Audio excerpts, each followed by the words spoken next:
जगभरात आज जागतिक दिव्यांग दिन साजरा करण्यात येत आहे। खरं तर 2011च्या जनगणनेनुसार भारतामध्ये 2 कोटी एवढी दिव्यांगाची लोकसंख्या होती। त्यातलंच महाराष्ट्र राज्यातील 20 लाख एवढी जनसंख्या दिव्यांगांची होती। खरं तर या दिव्यांगांना एक सामान्य लोकांसारखं जगता यावं, त्यांच्यामध्ये पण गुण हे विकसित व्हावे यासाठी काही संस्था गेली अनेक वर्षांपासून काम करत असतात।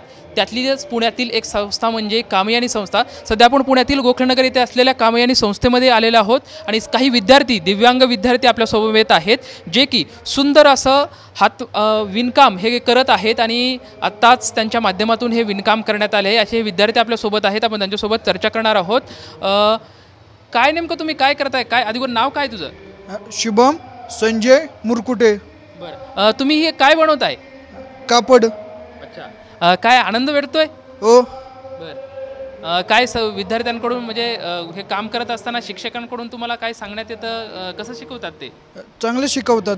बरं, आज दिव्यांग दिन आहे, आज शाळेमध्ये तुमच्या बाल दिव्यांग दिन साजरा होतोय, काय वाटतंय?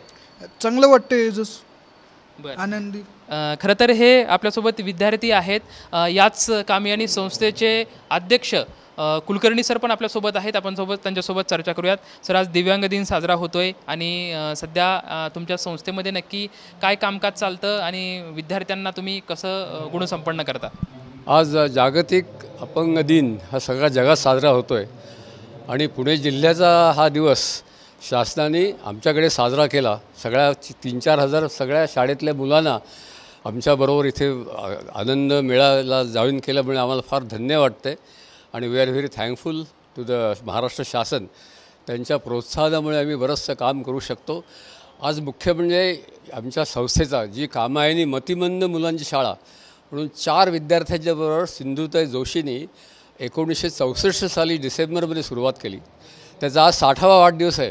तो हा एक फारच चांगला योगायोग आला आहे आणि आमच्या शाळेमध्ये लहान मुलं 18 वर्षाच्या खाली असतात, 18 वर्षाचा झाल्यावरती की मग तो कार्यशाळेत येतो।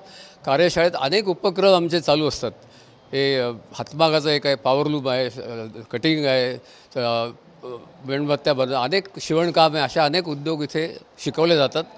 आणि विजय टोपे सर याचे मॅनेजर आहेत आणि आमच्याकडे अब्दुल पटेल याचा मी आवर्जून उल्लेख करतो। हे अब्दुल पटेल आमच्याकडे अनेक वर्ष हे आमच्या मुलांना शिक्षण देतात आणि त्यांचं स्किल असल्यामुळे आम्हाला फार बरं वाटतं की सगळ्यांचा सहभाग आपल्या संस्थेत आहे आणि अशीच हे संस्थेची भरभराट होत जावो अशी माझी ईश्वरचरणी प्रार्थना आहे आणि आजचा दिवस खरोखरच खूपच आनंदाचा आहे। दिव्यांग मुलांचा समजा प्रतिसाद कसा मिळत आहे आणि हे तिथून विद्यार्थी बाहेर पडल्याच्या नंतर नेमके ते समाजामध्ये ज्यावेळेस वावरतात त्यावेळेस त्यांच्यामध्ये नक्की काय बदल झालेला असतो? इथून बाहेर पडल्यानंतर जो माणूस सक्षम होतो काही कामं करायला त्याच कलेमध्ये, तर तो 4-5 आम्ही 4-5 ठिकाणी इंडस्ट्रीमध्ये त्याला पाठवतो। ज्या इंडस्ट्रीमध्ये त्याची गरज असेल तिथे त्याला बहुतेक ॲब्सॉर्ब करतात।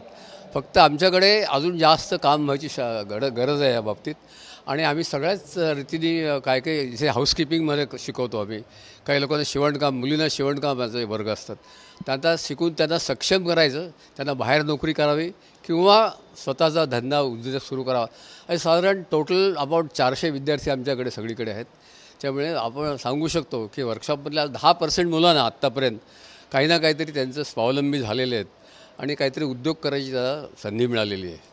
खरं तर सर, समाजामध्ये या दिव्यांगांसाठी कुठल्या अशा योजना त्यांना दिलं गरजेचं आहे का? कुठल्या गोष्टींपासून ते वंचित राहिलेत असं तुम्हाला वाटतं? वंचित आता सगळे प्रयत्न चालूच आहेत। वंचित राहिले असं सांगता येत नाही, कारण वंचित पहिल्यापासून वंचितच आहोत।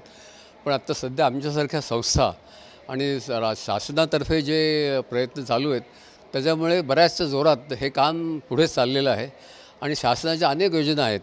त्याचा मी परत केव्हा तरी आपण जास्त समूहाने बोलू आपण त्याचे। आम्हाला आमचे लोक तयार आहेत आणि ते तुम्हाला या दिव्यांगांच्या पालकांना काहीतरी माहिती पाहिजे असेल त्यांनी जरूर कामयानी संस्था पुणे याच्याखाली आमची कामयानी प्रशिक्षण आणि संशोधन संस्था आहे।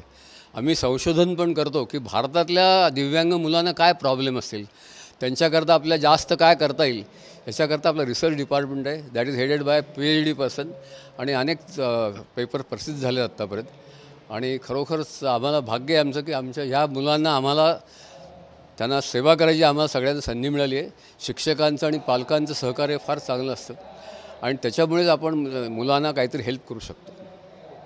खरं तर या दिव्यांग विद्यार्थ्यांच्या उज्ज्वल भविष्यासाठी आम्ही खूप चांगलं काम करत असो. त्यांच्या आयुष्यामध्ये वेगवेगळे गुणकौशल्य शिकवण्याचं काम या संस्थेच्या माध्यमातून गेली अनेक वर्षांपासून होत आहे आणि हेच आज दिव्यांग दिनाच्या निमित्तानं औचित्य साधून आपण पाहिलेलं आहे. कॅमेरामॅन आप्पासाहेब मोहोरकर सोबत लक्ष्मण जाधव, TV9 मराठी, पुणे.